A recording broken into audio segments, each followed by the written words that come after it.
Welcome, everybody, to Connecting the Universe. I'm author and researcher Mike Ricksecker back at you with another interactive class out of the secret library of the Connected Universe.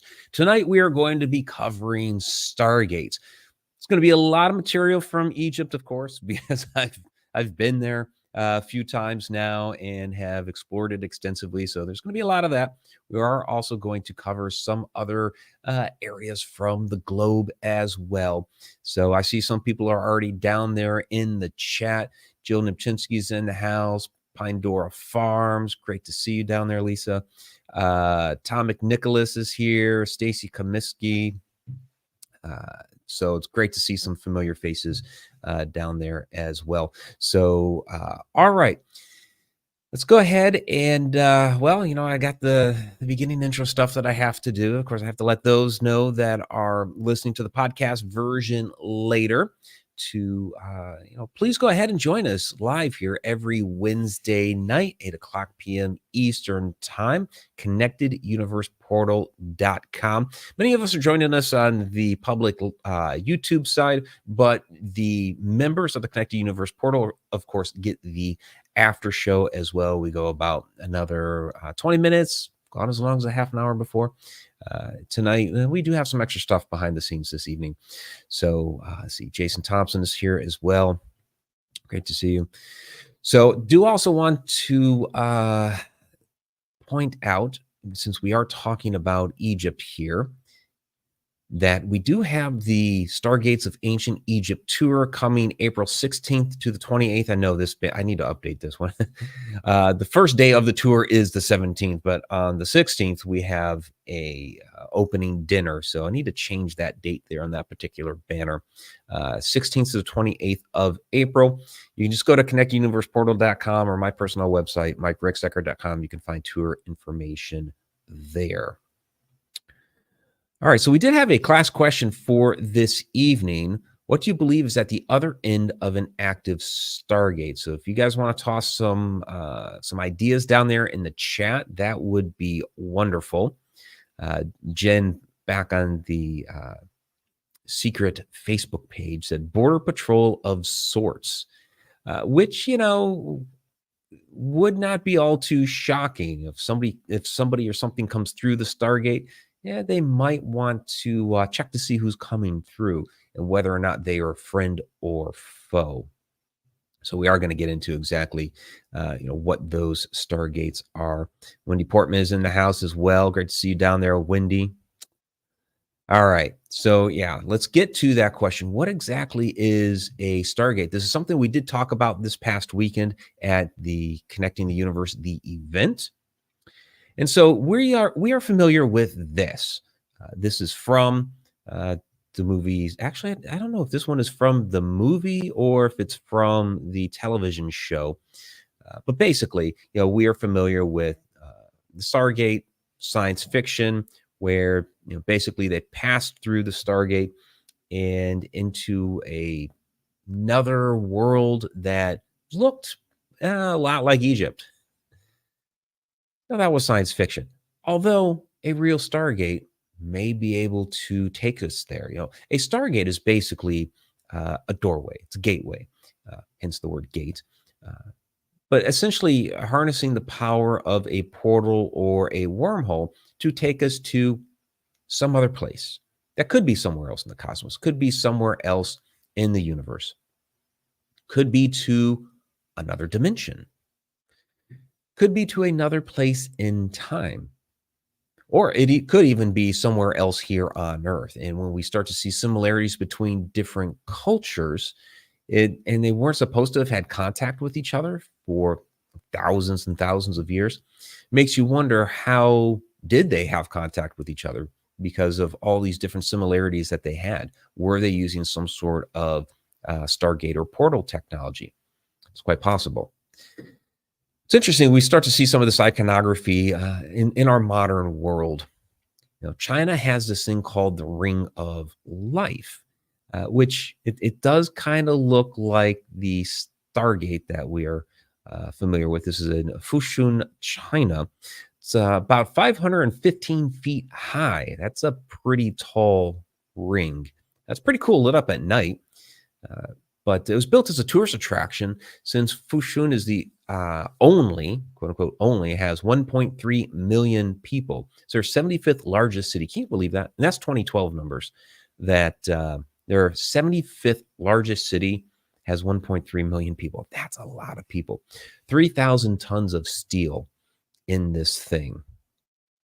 But it's not really a Stargate. It just kind of it looks a lot like that, just on a much bigger scale. Uh, but pretty cool. I might want to go see that one day. Almost reminiscent of the Gateway Arch, but like a full circle instead of just the arch. So that's okay. That's a building that we've created here, or a monument of sorts. Well, when we talk about portals, they do exist. This is something that we have actually found in nature. And NASA, a little over 10 years ago now, has admitted to that these actually exist out in space. They call them X points. Those of you that were at Connecting the Universe event will kind of remember some of this stuff from the beginning of my presentation. So the X point basically is where the Earth's magnetic shield hits the solar wind. It's that meeting point of the two. And what's going on here, and we've sent up satellites to observe this and study this and this sort of thing. We don't have a lot of concrete answers as of yet, other than, okay, these portals are opening. And another name would be electron diffusion regions outside of Earth, because basically what's going on is like, protons and electrons, these sorts of things are passing through these portals. We don't really see them. We are just detecting them. They are invisible, they're unstable, they're elusive. They open and close without warning dozens of times each day. They can grow to magnificent widths. They can be really small. They can open for a couple seconds. They can open for several minutes. And again, varying sizes. There's no pattern to this. Like I said, we've sent up satellites. We're studying it. We don't really have a grasp as to, okay, why did this one open up really large? Why did this one stay open for 3 minutes? We're trying to figure that out. And basically what's going on here is it allows the solar wind to access the Earth quicker. So when we got hit with that mass coronal ejection the other day, and we saw all these wonderful auroras and all that stuff. Well, for one, the Earth's magnetic shield is protecting us from a lot of that. But depending on if there was a large portal around that X point at that time, it could have allowed a lot more of that in here faster. Or if it was smaller or not even open at the time, it could have helped prevent that. There were reports of a lot of really great auroras the other day. So I'm going to guess that it allowed some of that through, but not enough because some of these mass coronal ejections can wipe out power grids. And as far as I know, that didn't happen, unless somebody down there in the chat wants to correct me at all. So, and yeah, this question here: are there still active Stargates? We're gonna get to that. So, all right. So when we talk about the Stargates that we want to discuss, what we're really talking about is a wormhole. And this is generally what we think of when we think of wormhole. We see this type of this graphic used in, well, the movie Stargate. We've seen it used in Contact when you crank up the hyperdrive in Star Wars. Zoom, they go through what pretty much looks like a wormhole. And so Stargates would be on either side of this. The gateway would be essentially like a controlled wormhole, one that's not naturally occurring, but one that we are actually controlling. So when we talk wormhole, okay, what are we talking about here? We're talking about the Einstein-Rosen bridge. So the idea of the Einstein-Rosen bridge, this is Albert Einstein, Nathan Rosen. using general theory of relativity, if you're trying to get from one point in the universe to another, that are light years apart, well, you're not going to get there with conventional Newtonian physics. Basically getting into a rocket ship and propelling yourself there. It's going to take too long, at least for humans. Our lifespan is not long enough to get from point A to point B. We'd run out of resources, oxygen. We just won't live long enough, even if we had the amount of resources to actually get there. So you think back to the Voyager satellites that we sent out. Well, those were almost 50 years ago now. And so they crossed just outside of the solar system a handful of years back. Still have contact with them. So we're still getting some information from them. But it took them like 40 years to get there, and they're just edging outside the solar system. Well, that's a lifetime. So it takes too long just to get outside the solar system with our current technology. These days, we might be able to get out there a little bit faster. It took us, it was a little bit quicker for us to get out to Pluto when we made that trip. But it's still not quick enough to get light years across the galaxy. Or and if you want to go out to another galaxy, that's going to be even longer. So again, looking at the Einstein-Rosen bridge, you're basically folding space and time. If you had the technology to be able to fold space and time to connect those 2 points together, and then the distance between those 2 points, which would be much closer, is in your bridge. And you use the wormhole to connect those together. So again, the idea of the Stargate is this is a bridge that's been created. We are controlling that access point to the wormhole. Now, we are in the lab developing wormholes. This was a paper that was released last year, right around this time. It was into November 2022. The article, and when I showed this to the Connecting the Universe, the event the other day at the Oliver House in Middleborough, Massachusetts, you saw the date under it. It was December 1, 2022 for the article. I was like, oh yeah, this was really just recently here, almost exactly a year ago. And basically what they've done, it's on the quantum level, but they have developed what they're calling a wormhole. And, it's two essentially small black holes that they have connected together, and they have sent a message back and forth. Again, very, very small. Reporters were asking, can you send a dog through, that sort of thing? Scientists are kind of laughing at, no, this is small. And I kind of laugh at it and say, why are we going to send a dog through? Maybe send a probe through first or whatever, but it's so small they can't even get a probe through right now. It's just a message. But that's the beginning. That's the beginning of going on to bigger things. But this may be technology that we've already had, that we are rediscovering. Although I think the ancients had different methodologies to be able to access them and use them. So, all right. Said that we were going to cover a lot in Egypt, and that's because we see Stargate symbolism all over Egypt.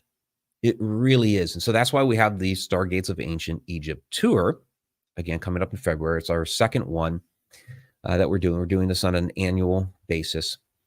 And, I have to credit Mohammed Ibrahim, who's our tour guide for this. We'll get into the symbolism, but, he's really the one that, I already believed in Stargates anyways. I already knew that we had Stargates that existed, but he's really shown me where they are at, and then together we have discovered even more. And I have to even say with Jen, we did like a scavenger hunt while we were there last time, and Jennifer found all kinds of symbolism all over the place where we hadn't even seen before. So I'm going to play this clip from Abydos.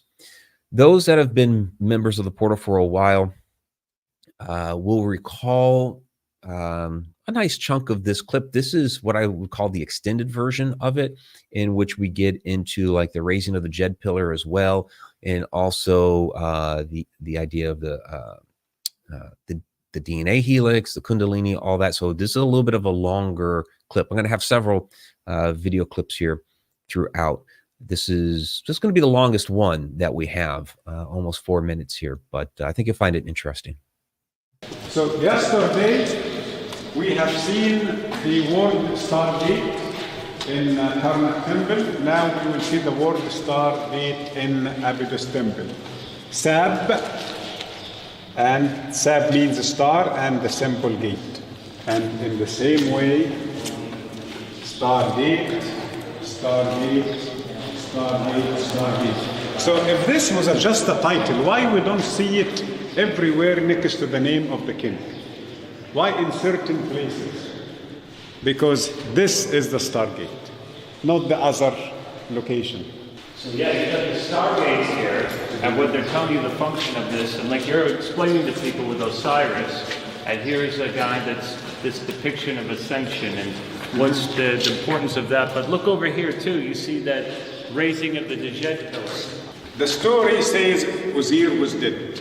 When you think about dead person, you think about what kind of shape. A dead person is sleeping on the ground. So his backbone and the spine will be flat above the ground, right? So Uzair is going to rise from the dead land.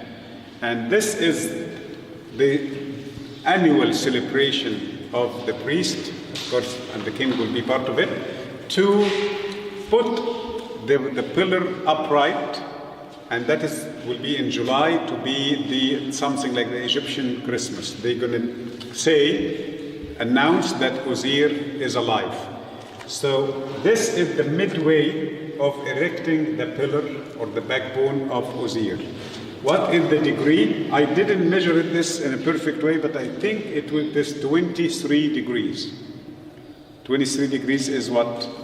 The axis of our planet. Yes, Earth angle, because Earth is not, the North Pole and the South Pole are not vertical. It is 23, I think, 0.5 degrees. So it is the same degree here. And then when we reach this perfect angle, then we will have north and south will be perfectly aligned to or will be vertical angle, and this will be a beginning of a new cycle of life, a beginning of new civilization, beginning of new energies and powers. So when this will be upright like this, we will have what we call it the Sekhem scepter. Sekhem again is lotus, huge lotus flower with the giant beam of energy comes out from that lotus. But this energy is not blind. Again, this energy can see. So it is energy with awareness. Think about this, when we talk about the mufkuts, when we talk about that material we talked about, if you have a Kundalini awakening, if you look at DNA, really quickly, what do you see when you see DNA? You see the double helixes, and they have coils around them. So your DNA is an antenna. You have the windings for distance. It has everything on that looks very similar to this. So when this comes up, and when you have this reawakening of the Kundalini, the energy, just like Muhammad said with the lotus, what is it doing on your crown chakra? It's expanding your consciousness, you're regenerating, you're reawakening. So keep this in mind, what Muhammad just told you. When you're in the crypts of Dendara and you see the so-called light bulb blip, this is going to be part of the key to decoding it. All right. Like I said, it's a little bit of a longer clip there, but that was from the first time I went to Egypt. I wanted to let Mohammed there and Johnny coming in at the end, Johnny Enoch, to kind of explain the symbolism that we're seeing right there outside the Stargates. They're talking about the raising of that energy. What's interesting with the Jed Pillars there, a lot of people speculate that the Jed Pillars may have been some sort of Tesla coil. We don't have any remnants whatsoever of any of these Jed Pillars, at least that we know publicly. Are they in the hands of private collectors? We've gone down that road before. We have seen where private collectors have taken things into their own custody. So it's possible that if any of the Jed Pillars survived, that some of these collectors may have them. Now, we do see little trinkets, and these are in the museums and what have you, the little trinkets of the Jed Pillars. We see them in depictions all over the walls, but the actual functioning Jed Pillar itself, we do not have any of them, like I said, at least publicly, that we are aware of. But this was very, very important to the Egyptians, and we see this right there by these Stargates at Abydos. So David Appelgren, hello from Sweden. Hello to you as well. Oh, great that you are joining us from Sweden. Jen is in the house. Tom is asking, what do you think happens when you go through a Stargate? Do we digitize or just pull through? Interesting. There's a lot of different depictions of what happens going through a Stargate. The movie Stargate showed kind of, okay, you're walking through water and then kind of you digitize and then you just see the tunnel. Contact had that ball that she was in as she was kind of zipping around. We don't really know what that looks like. But, considering everything's kind of light and energy, do we just turn into some sort of light form and zip across? That's possible. So, and then this one that Pandora Farms had asked earlier, are there still active Stargates and where? Well, since we started talking about Egypt, I will go ahead and mention, if you watch the Gaia episode that was just released here a few weeks ago, the Beyond Belief with George Norrie on Gaia TV, where I didn't want to duplicate everything precisely from that and just redo it here. I want to encourage people to go watch that, and do have the link down in the description on YouTube. And then when this gets uploaded as a podcast, I'll also put it in the description there.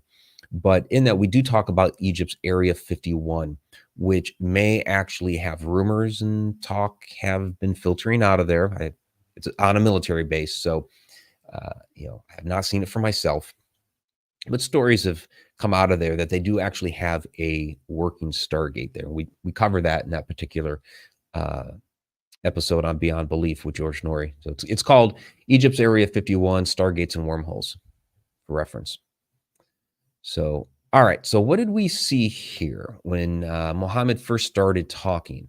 Well, he was pointing at some symbolism that was on the walls there as we were walking into that particular room this is the Temple of Seti at Abydos.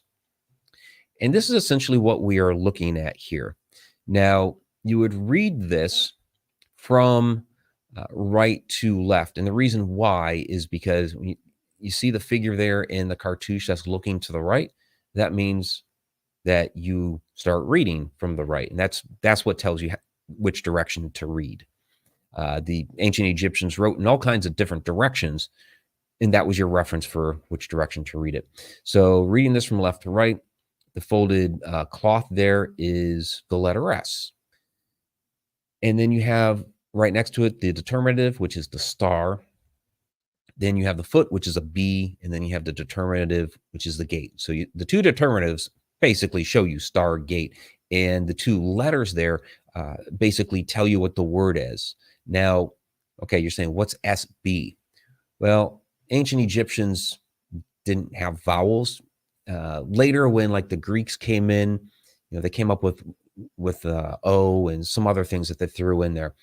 But the original ancient Egyptian language, no vowels. So SB, we believe it was pronounced Saba. It's actually the name of Mohammed's tour companies, Saba Tours, SABA. And so here's he and I right there pointing at the Stargate symbols right there, right outside those rooms there. And you can see it's on either side of the doorway. And we see that a lot throughout Egypt, that you see them on through these doorways and in other areas. And if it's on one side, it is almost always on the other. I say almost always, because there are other cases in which it might be some sort of text describing maybe it's a story or describing the Stargate and what have you. Now, the other symbol next to it, that's the cartouche for Seti the First. Was one of the kings. He was the father of the famous Ramses II. And basically what this is saying is that he's the one that has dominion over this particular Stargate. Other ways that we can, that they wrote the symbolism, a couple different ways, and we'll see a few here. This is another way. And this is in some text there on one of the walls at Abydos. But, it's very, very similar. And then you have, the three lines under there. So this is basically telling us that there are, star gates. This is plural. And there are 3 of them. Now, that's not the only room of Stargates there. So when we were looking around this time, one of those on the tour with us, Will, had noticed in a back room in which I've been able to capture some really interesting photos before with light. And here, let me load this up. For some reason, I didn't upload this particular one. Or maybe it did and it just got lost. So this room here, which I actually use for the artwork for the Stargates of Ancient Egypt Tour 2, it's a wonderful room because you can capture the light like that through the skylight. It's fun to really kind of play around with that. But that's in these other back rooms here. So that particular one was the room on the right there. But what's interesting about this particular room is it talks about the white cakes that were ingested before you walk into the Stargate. Now, for a long time, these were called mufkuts. And Mohammed always had a problem with that because he's like, well, mufkuts means turquoise. So I don't understand. But you would see it there when they were talking about these white cakes. So he was like, I don't understand, why they're talking about turquoise when they're talking about these white cakes. This does not make sense. So everybody kept calling them mufkuts. So he kind of dove into it a little bit deeper to try to figure out, okay, what in the world's going on here with this? And then we'll talk about, why they were ingesting them after this clip. This is what we call it the mufkut, or what Johnny called it the mufkut. So I started to, as I told you earlier, I never deny any story 100%, even if I am not convinced. But sometimes I don't have time to search and to find the truth. But we were together, me and Johnny, I don't remember when, and suddenly I realized the writings under that word here. So you can see again, this is the symbol called mafka, and this symbol is called shait. Hijjat shait, white cake. White cake, and Johnny was talking about white gold. Okay, so how you combine between the two stones, white cake and white gold. So okay, white, we have now similar things. What about cake and gold? They say that they eat the white gold to have these powers like netters. So it could be white cake. It's only a different way to call it. Okay, but so I agree about the story. We agree with Johnny now 100%, except the name. The mufkut's still wrong. Didn't you say mufkut is turquoise? Turquoise. Yeah. So for sure it's turquoise, but I know why it is called mufkut now. Because most of the white shahid or the white powder was found in mufkut land in Sinai. Okay. In the turquoise land. That's why it got this name. So that's where it's from. Yes, okay. Exactly. Okay, but it is shahid, that word. So what should we actually call the white powder cakes? Shahid. Shait? Yes. Okay. Exactly the right name. Okay, there we go. So instead of calling them mufkuts, these white gold powder cakes are shait. They came from mufkut land, which is basically the land where they got the turquoise. So there's monatomic white gold that they made these powdered cakes with. were also found there in the same area, which, makes sense. A lot of times when you find, one sort of precious mineral, you find others in that area too. Some of these things are certainly interrelated. Now, okay, then the question is, why are they ingesting these to, to enter into what we're calling these stargates? Well, monatomic white gold has some really, really interesting properties to it. And so when we talk about, monatomic, basically we're talking, single atom gold. So it's kind of like breaking gold down to its, base components. And it comes as a powder. We don't usually think of gold as a powder. We're used to, jewelry and things like that when we think about gold. So this is, really a different type of gold. Yeah, and we see other types of minerals and elements have other forms as well. Like when we talk diamonds, well, there's different kinds of diamonds too. Like there's black diamond and diamonds that we would, industrial type diamonds that we might use in like a diamond tip saw and things like this, not just the ones that we have in our jewelry, even though when we think diamond, that's what we always think about. So there's other forms of some of these different elements and minerals. But when we talk about this, we have to talk about David Hudson, because back in the 80s, he basically stumbled across all of this. He's what you'd call an inadvertent alchemist. Like I said, he stumbled into all of this. And he was trying to comprehend the anomalous nature of soil on his property, which was out in Arizona. I couldn't tell you exactly where. And he discovered what we'd call ORME, or orbitally rearranged monatomic elements. I'm not going to go into all the details of it, but he basically in the 1980s began producing this monatomic white gold powder based off of the soil and the elements that were there on his property. And he noticed some very, very strange characteristics, such as when you would place the gold in a pan, the pan ended up weighing less than with the powder in it than when the pan was empty. So this is like anti-gravity. Also, when you heat up the material to about 70 degrees, it would disappear. And what they would do is then, okay, now it disappeared, but it's supposed to be in the pan. And we have other things that disappear when you heat it up to certain temperatures, or suddenly it seemingly goes invisible, or will turn clear, that sort of thing. Depending on heat or cold on different elements, they have different properties. But you can still manipulate it. So in other words, what they would do with the monatomic white gold is they would heat it up and then stir. Okay, it turned invisible, but it should still be in there even though we can't see it. They would stir it up with a spatula. They'd cool it back down. Well, when you stir it, that should have changed the arrangement of it, right? No, when it cooled down, it appeared exactly as it had before. So it couldn't physically be manipulated in that state. It led them to believe, okay, or at least ask the question, is that white powder gold even still in there at all? Or did it transport maybe to some other dimension or something like this? So then, okay, imagine ingesting that, right? Your body's, 98.6 degrees. This thing had these strange disappearing properties at 70. Well, what's going to happen to you when you ingest it? Do you disappear?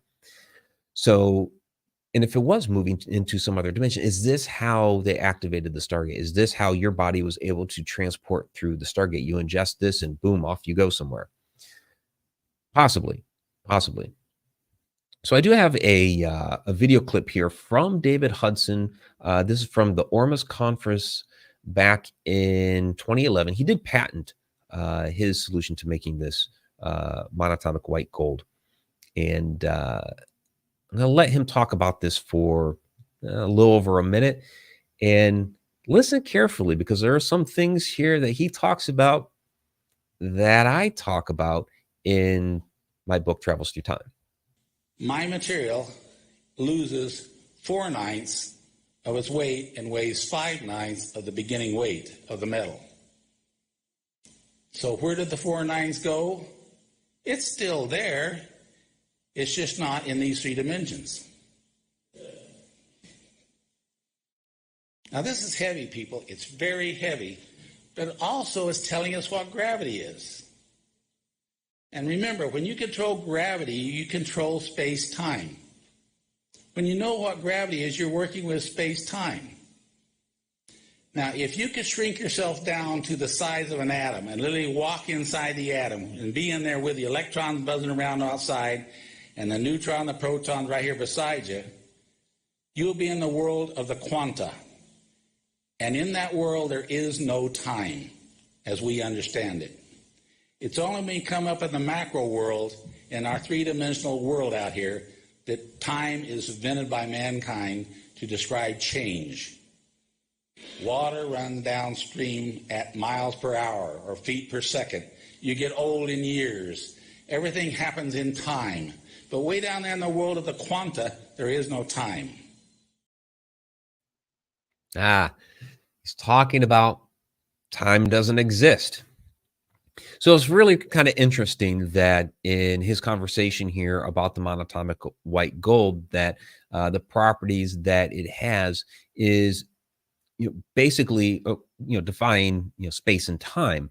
And so that's why I've started going down the road here. Okay, when we're accessing these Stargates, we've always had this idea, this notion that is taking us to some other place in the universe. And of course, the movie's done a lot for that, where we went from Earth to whatever this desert planet was across the universe.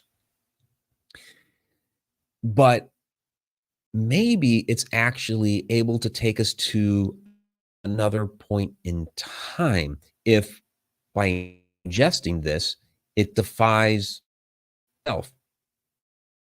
Like I said, is that actually moving to another dimension? Because to freely move about in time, you would have to be in one of those dimensions above it, time being on the 4th dimension, 5th, 6th, 7th, 8th, on up to 10. They would have free access to all time. So is this monatomic white gold or the interaction with it taking you to another dimension outside of time? I have to start asking the question here. So I did see, where's the question? Go back into the comments here. And okay, so the question about the hieroglyphs. Looks like the hieroglyphs were originally made of clay, so smoothly laid on top of the granite. Like a type of clay, a type of plaster, this sort of thing could be put on top of the stone. Most of that temple there was made of limestone, but you also had granite. Every temple, I'll say this, every temple would have a granite threshold. So the idea that as you're passing across the granite, it's clearing your energy so that you come into the temple fresh with good energy. So every temple has that. Depending on the temple itself, many of them were made of limestone with some aspects of that are granite. Some, had a lot more granite going on.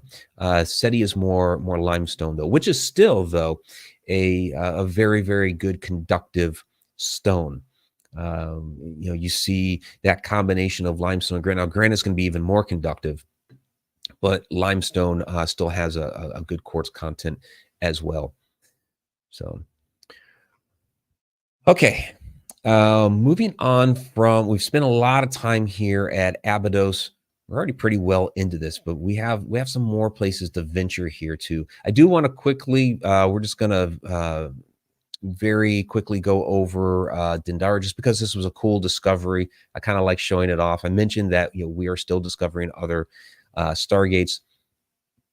To see some of the other ones, like Jennifer finding the ones at Karnak, that's in the Stargates of Ancient Egypt tour recap that I posted. I guess it would have been in the spring, so you can check that one out. But I got to show the one from Dendara. Back again at the Temple of Haor in Dendara.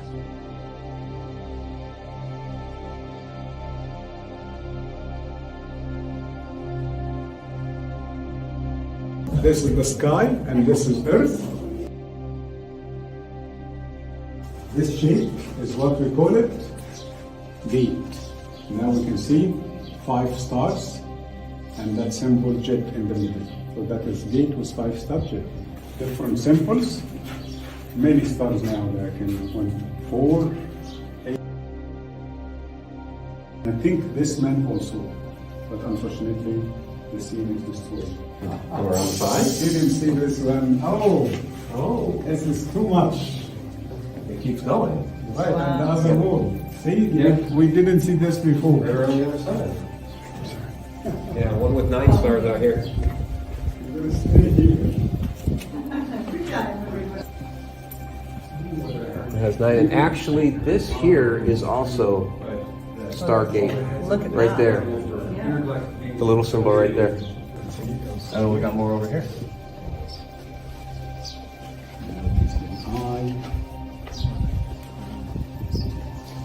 We made good discovery, my friend. Absolutely.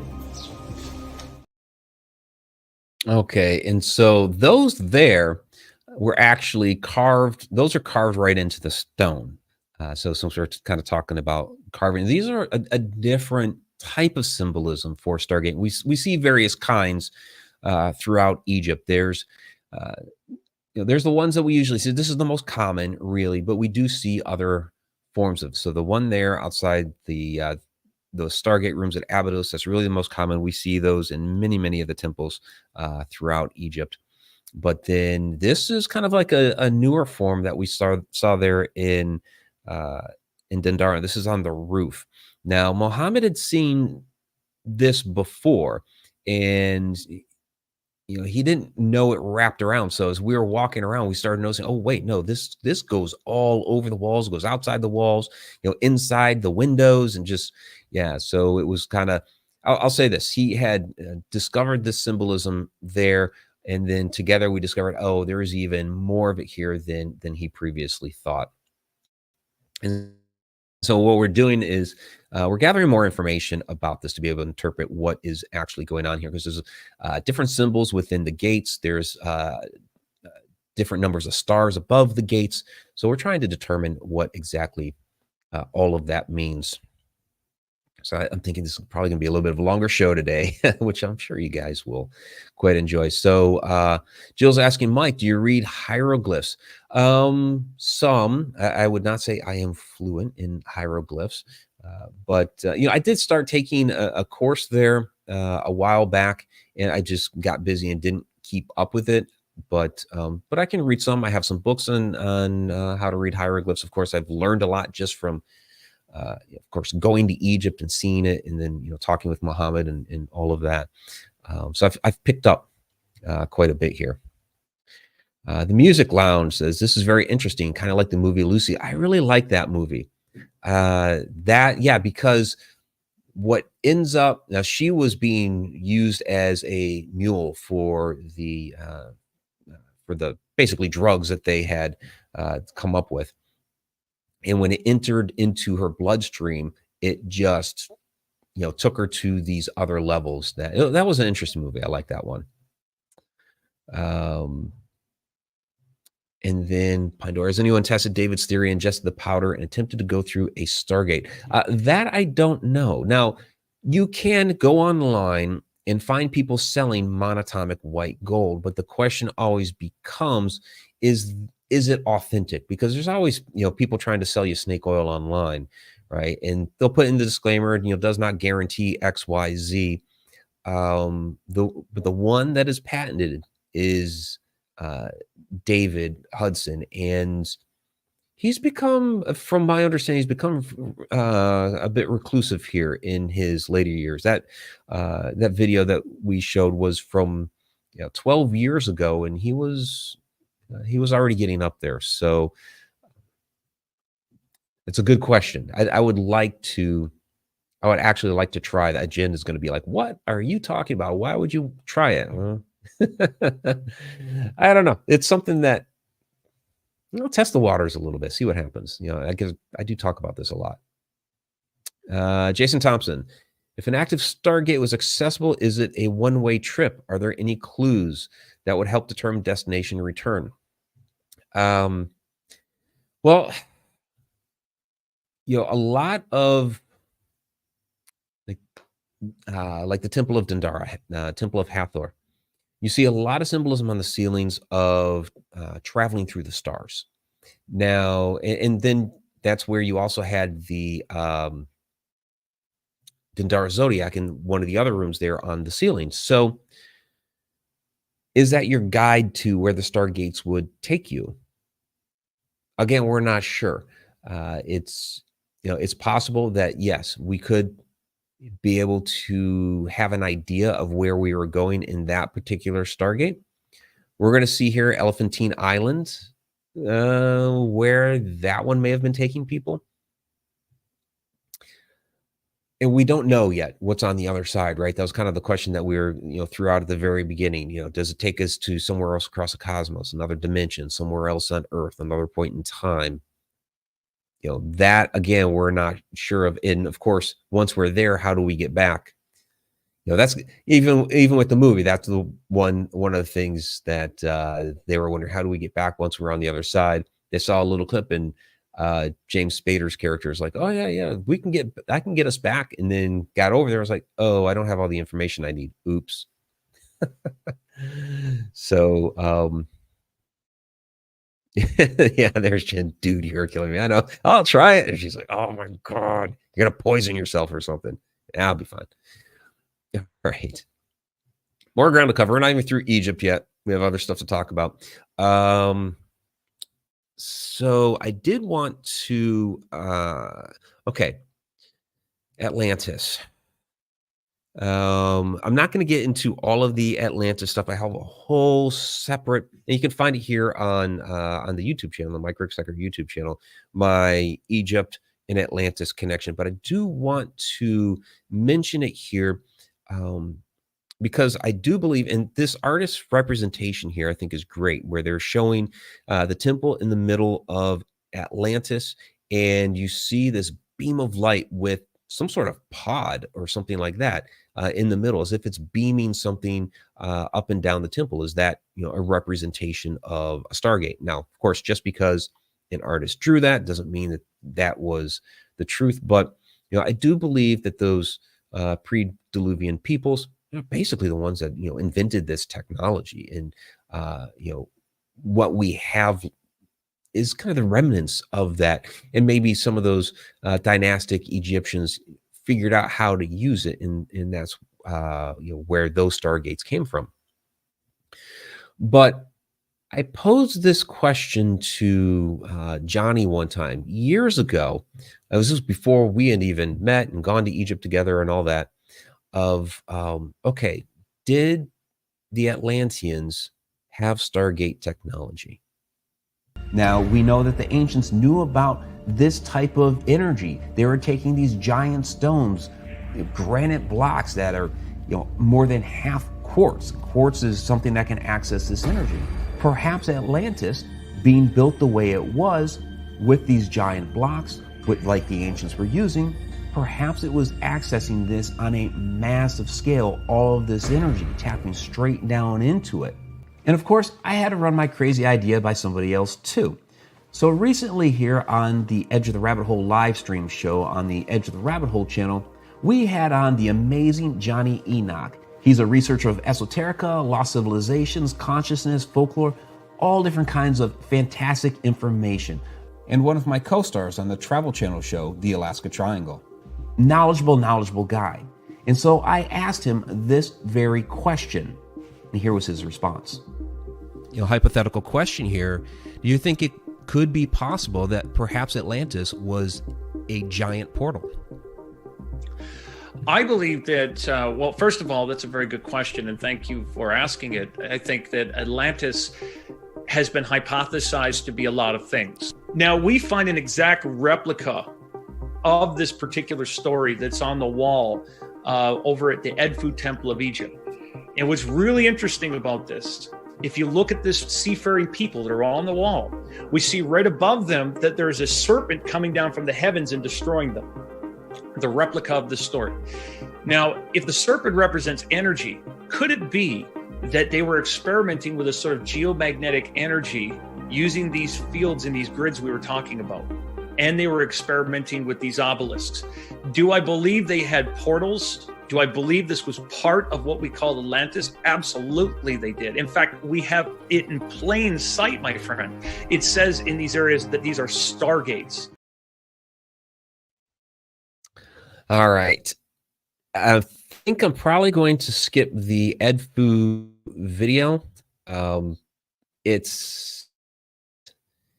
I didn't upload it. It would take a little while to upload anyway, and we're already kind of running out of time. But I do want to show you that, yes, back there at the Edfu temple, that there was the Stargate symbolism, which we see here.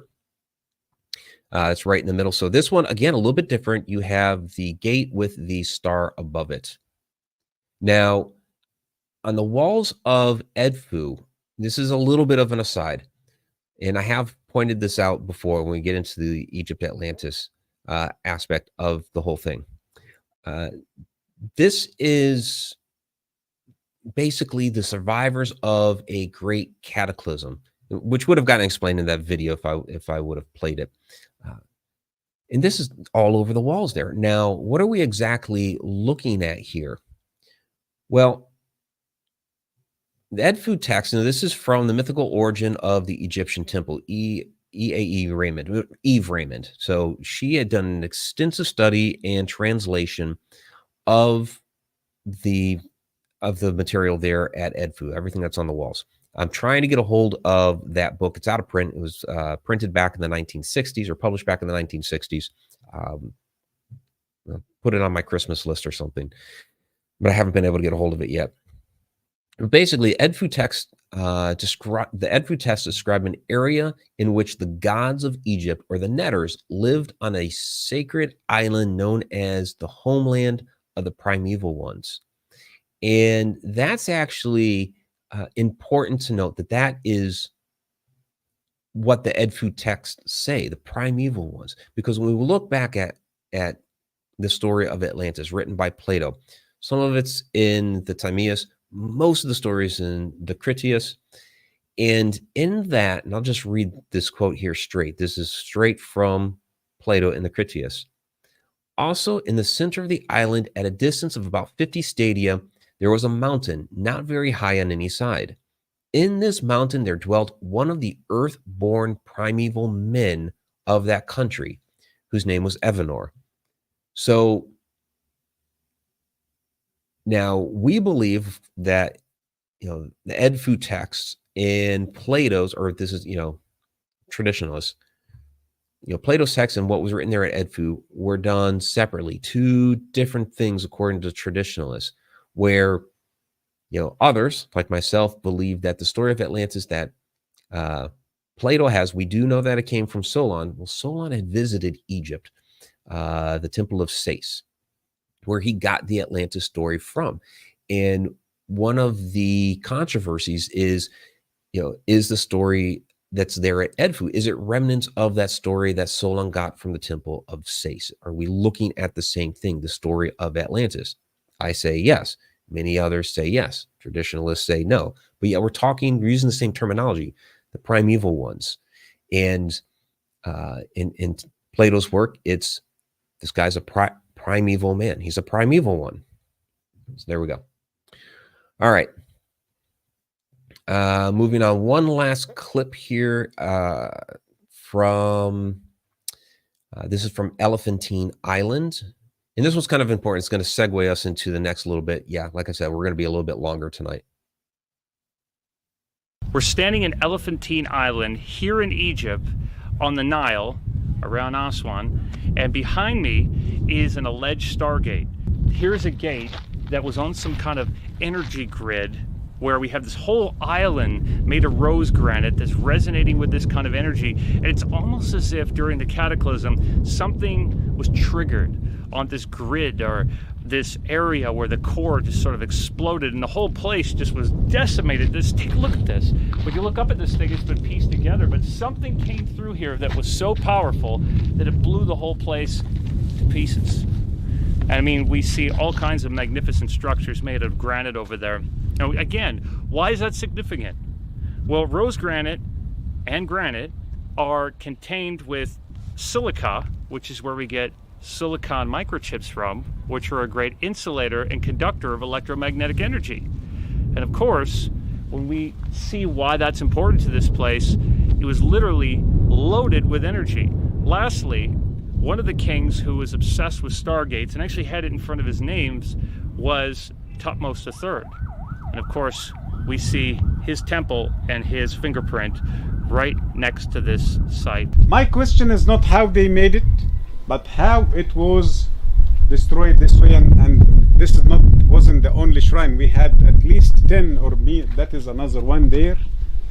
Okay, that is part of it, of another piece. So we have at least 10 shrines. So what was the reason for this destruction? No way to claim it is a group of people came and knocked down the place. No way, especially this piece. From the shape of this piece, it seemed that something happened here at the center, and with the strong wave, this piece was falling to the backside. Yeah, so that was the extended clip that we played on Gaia, and the extended part of it there is with Mohammed talking about what happened there with the temple.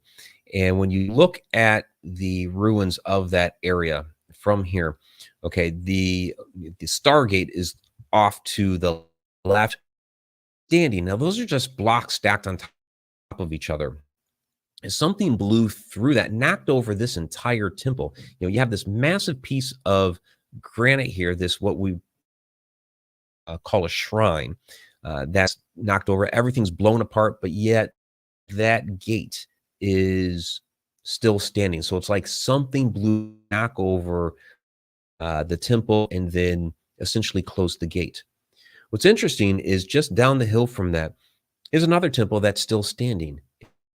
Within that temple, you have this figure here. Now, this figure, look at what he's wearing. That's not a type of headdress that Egyptians would wear. This is more of something that you would see like the ancient Mayans wearing. And actually, this particular block is in the Louvre, and we actually saw that, Jennifer and I, this past February en route to Cairo. We stopped about a day and a half in Paris, went to the Louvre, saw the actual real block itself. And what's interesting is most of the blocks they had taken out of there in Egypt, they kind of like put all together in these large, tall, they were trying to build like little walls, or they had a big display, and several of them together. This one was all by itself, but yeah, reminiscent of somebody in a Mayan headdress. And so when we talk about, okay, maybe not somewhere else in the cosmos, were they accessing other places on Earth? And we see some similarities between, belief systems of the cultures, some of the characters that they had within their kind of deities had the same properties, the same characteristics. They just called them different names. And then, of course, you see like some of the structures, like the various pyramids look very, very similar to each other. So was that a connection? Did that Stargate on Elephantine Island that has, a guy looking like this, was that a connection there to actually to South America? It's possible. So we had some other comments down here. I want to take those real quick. Yeah, Jill, if anyone would go through a Stargate, I wonder how it would affect the body. And that's kind of the question. How would that affect someone's body going through the Stargate? Dematerializing and materializing elsewhere? Or, like I was saying, is it more of like a light? Since you're traveling at such a fast speed, do you become a light being and move across? And you had asked what happened to Ichabod Cranium. He's still around. I had him up around Halloween time. He had been sitting in the corner over there for a while, but I had to kind of clear out the room here. And a lot of times when doing some video work, sometimes I'll use him as the person that I'm talking to, which might seem a little creepy, but yeah. Crimson Frost, the hour is not long enough. We're going to go a little more than an hour to cover some of these other points here, but we're going to have to go through them quick. I don't have any more video clips. That was it. And I skipped the Edfu one, but you can find that in other videos, although it was a little bit different than the ones I've posted before. Okay. So, all right, Aramumuro. This is in Peru at Lake Titicaca. It's known as the Gate of the Gods. It's about 6.5 feet tall, and it's made of a high quartz sandstone. And you can see it's basically cut into the rock like a gate. What's interesting to me is that the gate itself, the doorway, is a T-shaped structure, and we see that yes, throughout Mesoamerica, in a lot of locations throughout South America, Central America, Mexico area. Now we also see it up at locations like Chaco Canyon, but it's also, to me, an inverted version of the T-shaped pillars that we see at Göbekli Tepe. It's a connection that I've tried to make that I don't think too many other people have really picked up on. But what's interesting about this, I mean, there's a lot of legends and lore. It is believed that is a Stargate that still can be activated. Local legends talk of people disappearing through the doorway, as well as seeing strange sights, such as tall men accompanied by glowing balls of light walking through the doorway. There's this water stain at the back. They believe it's a water stain. Others believe it is, it looks like a person, in that this is, the energy of people walking through it has created that sort of stain. Then there's also the story of when the Spanish explorers came into South America, tried to convert the locals to Christianity, that they resisted. They were chased across the Andes mountains. And then when the last emperor came to Aramumuro, stepped into the Stargate with some device that he had in his hand, placed it in the notch that's at the very back. You see that little circle that's all the way in the back, which basically activated the gate, and he was able to walk right through. So, that's the legend. It's up to you to decide whether you believe that or not. It's interesting though, and it does look like a doorway. You can walk right through the thing. Doorway into the mountain. They call it the Gate of the Gods at Lake Titicaca. Now, that's in Peru.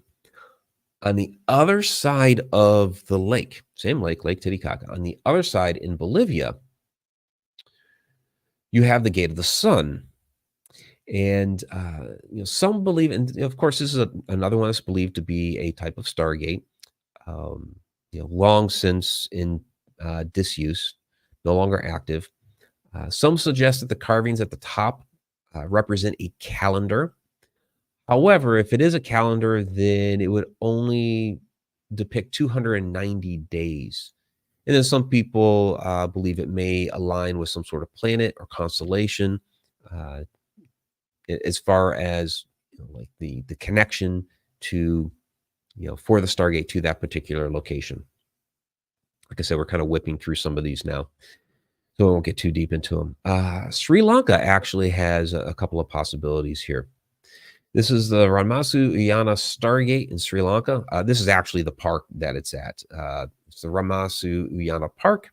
There's an ancient rock carving that's there called Saqqara Chakraya. It's a kind of a tongue twister. What's interesting about this, there's no historical record for this stone at all, even though the Buddhist monks kept meticulous records. The iconography is incompatible with other carvings during the period in which the gardens were originally built over 2,000 years ago. So this whole complex originally built over 2,000 years ago. This is in it, but it doesn't jive with anything else from that era. So it kind of doesn't make a lot of sense as to what exactly it is. It's a lot of controversy as to what it actually means. Some archaeologists are trying to say it's an early map of the world. I don't know how in the world that looks like the world. But there are other people that believe that, this may be a chart that holds a secret code for unlocking some sort of portal, which would be the Stargate. And when you look at the symbolism that's here, you see two of the spiral patterns. We've talked a lot here in Connecting the Universe about the spiral patterns representing portals. And we see two, a larger one right in the middle and then a smaller one in the upper left-hand corner. And so makes you wonder, okay, are these two ends of that portal, one here and then one somewhere else in the cosmos?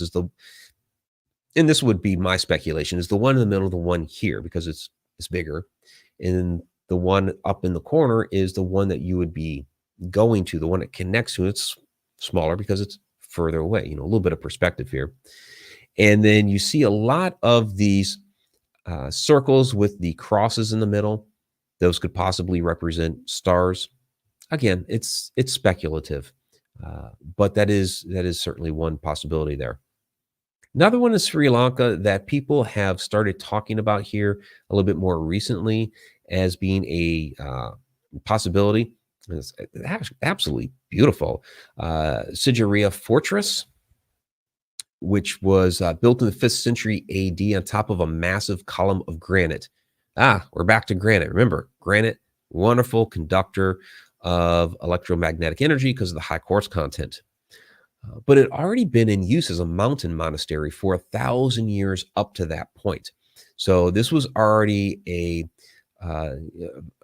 religious area. This was already an area that was deemed to have high energy, that was already in use by the culture. And then King Kashyapa, if I'm saying that properly,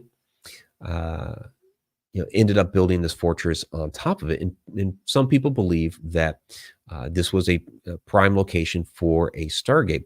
And some of the aspects of it are really bizarre.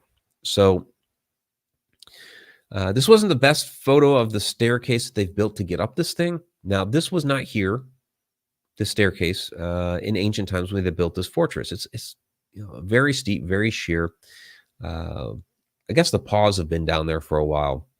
But this staircase takes you up into this passageway. It's a little niche on the side of the rock formation here. So where those guys are standing there on the right, that's modern construction to basically keep you from falling off the thing.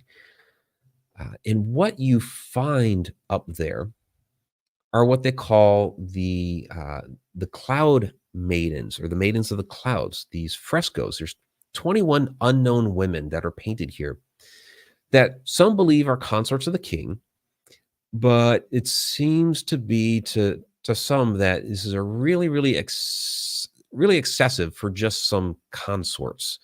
To put them in this niche way up this sheer cliff face, kind of bizarre. Very dangerous location to, one, go up there and paint them, and two, to be able to go observe them.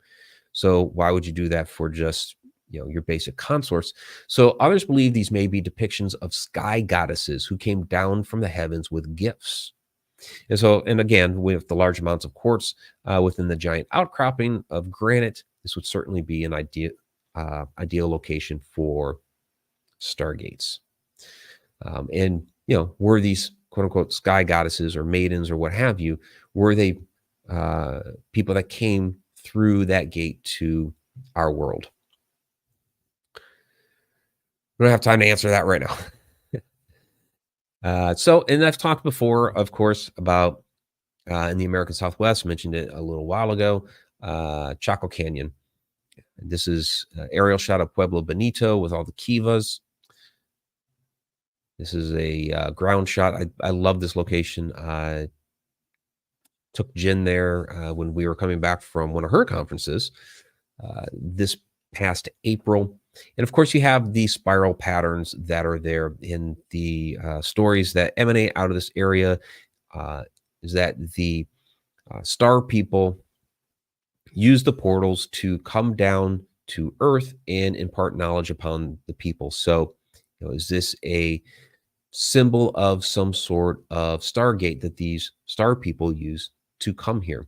And we see a lot of these spiral patterns there around the American Southwest. We see these are McConkey Ranch. And then, of course, over there at McConkey Ranch is right down the road, really, from Skinwalker Ranch. And then you have the stone circle on top of the mesa with symbols of portals up there. Were they using that to, to move in and about from one location to another? And we've talked before many times in Connecting the Universe about the significance of that spiral pattern, which of course would lead us down a whole nother rabbit hole. And we're not going to get into tonight. So, all right. I know most of this was on Egypt. I said, oh, Egypt and the world. Well, Egypt and a little bit more of the world. All right. So that is going to wrap this up. I do want to encourage those that are members of the Connected Universe Portal, of course, hang on, because we do have more in the after show. I know we've already extended this out a little bit. We're going to go a little bit more for those that are members of the Connected Universe Portal. ConnectedUniversePortal.com for those who are not currently subscribers there. For everyone else, I do wish you a wonderful evening. We have one more for the year. This is our second to last episode of the year. Next week, we're coming back a little bit early with Edge of the Rabbit Hole. Last week, we had Brian Cano for Edge of the Rabbit Hole on Connecting the Universe. Next week, it's just going to be Victoria and I to wrap up the year. But Victoria does a lot with astrology, so we're going to cover astrology next week, see if she'll give us some ideas of what's going to happen in 2024. She's been pretty spot on before in the past when the market tanked a couple of years ago.